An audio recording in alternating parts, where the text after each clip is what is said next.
Quand on regarde au niveau national, une hausse des dépenses de transport importante. Alors, atypique en Loire-Atlantique, puisque depuis 2 ans, on n'a pas d'augmentation des dépenses. Et nous, ce qu'on souhaiterait, c'est un peu développer d'un côté tout ce qui est transport partagé.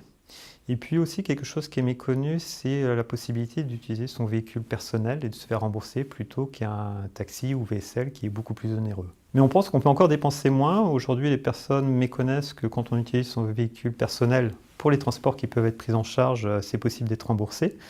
Et utilisent plutôt un taxi VSL. Et si je prends un exemple sur un trajet de 16 km, alors que ça va coûter 5 à 6 euros avec véhicule personnel, ça va coûter plutôt 34 euros avec un taxi ou VSL. Donc on voit des économies. Puis aussi transport partagé, puisque ça diminue de 25% les coûts.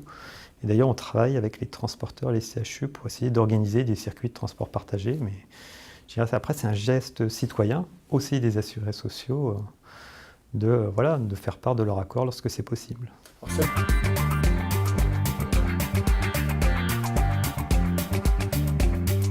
Les affichages, on est vraiment touché, ça datant des médecins, puisque c'est là où se font les prescriptions, et puis ça nous permet aussi, avec des budgets communication qui sont limités, et puis c'est utiliser aussi les médias pour communiquer sur, je dirais, un peu ce que je rappellerais, ce geste citoyen qui permet de mieux dépenser.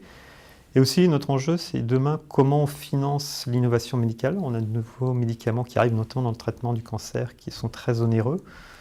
Si on peut dépenser moins sur les transports tout en soignant aussi bien pour pouvoir financer cette innovation, je pense qu'on pourra tous s'en féliciter.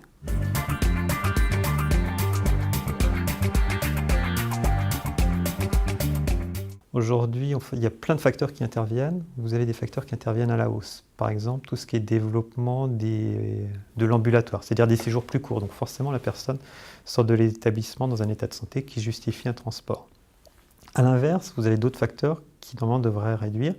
Sur des chimiothérapies, maintenant vous avez des chimiothérapies qui se font à domicile, donc moins de déplacements. On a un autre sujet sur la dialyse, sur les patients dialysés qui ont beaucoup de transport et du coup de temps de transport. Aujourd'hui, il y a des modes de dialyse qui permettent de faire ça soit à domicile, soit dans des centres plus proches de son domicile.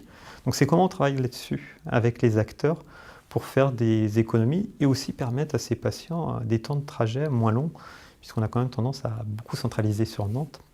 Et pour ceux qui sont dans les zones rurales, si on peut limiter les temps de trajet dans ces moments difficiles, ce sera quelque chose de positif. Et là, ce n'est pas qu'uniquement économique, quoi.